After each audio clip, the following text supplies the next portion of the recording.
tandaan niyo po, kailangan maging maganda yung feelings natin. Bakit? Sabi dito, your business is the best when your feeling is the best. Yes. Mahirap talaga mag-okay. Kailangan accept ng utak mo. At the same time, kailangan maging maganda yung pakiramdam mo. Eh, paano magiging maganda ang pakiramdam mo? Hindi mo tanggap na may hirapan ka dito. Kaya hindi yung feelings, hindi magiging the best. Kaya konting hirap lang, hirap naman. So, una. Kaya maraming nag-quit. Kasi sa utak niya, gusto nang yumaman, pero sa feelings niya, ang hirap. Tama po? Hindi kasi maganda ang pakiramdam. Tama po? Yes. Halimbawa, ganito. Lalabas dyan, pupunta ng office, umulan. Ay, umulan. Ayun. Ito ngayon. Bukas na lang. E kinabukasan, uminit. Ay, ang init. Ano bang panahon na gusto mo? So kapag ka hindi masarap yung pakiramdam mo, hindi mo talaga magagawa si okay. Hindi mo maibibigay yung best mo kapag hindi masarap ang pakiramdam mo. Tama ba? Feelings are the inside manifestation of our thought means our emotion. Combine sila. Kaya ka nakakaramdam na parang ka nahihirapan, hindi kasi tanggap ng utak mo na mahihirapan ka. Ganun kasimple. So kailangan sa utak pala natin, accept na natin yan.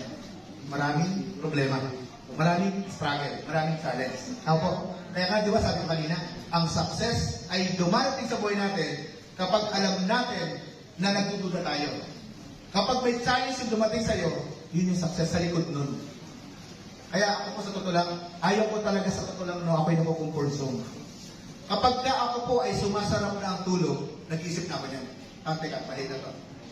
Kapag napapahinga na ako, example, humahaba na yung tulog ko, nagbabago na ako ng isip. Hindi pwede. Kapag nakakaramdam na ako ng pahinga, nagbabago na ako ng isip. Ayaw ko nun. Kasi bakit? Ito yung panahon na dapat napapagod ako, nahihirapan ako, napupuwet ako, nasa-challenge ako. Kasi pag naramdaman ko yung mga pahinga, yung haba ng tulog, yung nagiging masarap ng buhay ko, kung totoo si Ma'am Sir, pwede na ako maging masarap ng buhay.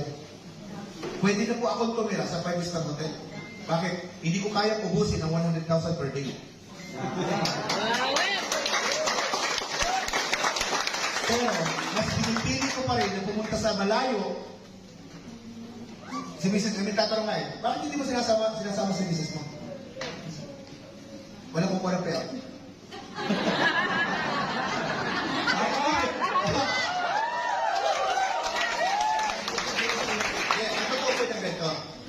Tina-challenge ko kasi sarili ko.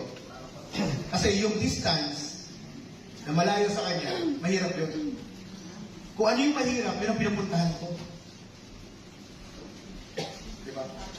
Kung saan ako mahihirapan, doon ko nilalagay sarili ko. Ang problema sa atin, yung iba, wala pang resulta. Ang gusto, saan masarap? Saan mahinaan? Tama? Tuloy, tapos maghahanap ng resulta. Eh, hindi na ina-assess ano yung nangyayari sa buhay niya ngayon. Anong buhay niya ngayon? Kung mahaba pa ang tulog mo, malayo ka pa sa success mo. Kung nasasarapan ka pa sa buhay mo ngayon, hindi pa yan ang success na gusto na mararating sa'yo.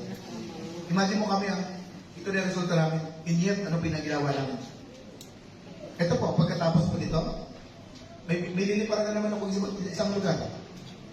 After nun, punta ako ng Marinduque. Kasi, alalaman niyo po. After po nito, Bohol. Bohol, Cebu, Mindanao. Imagine mo yun, Kung totoo, pwede na sa alam mo sa mabuhay.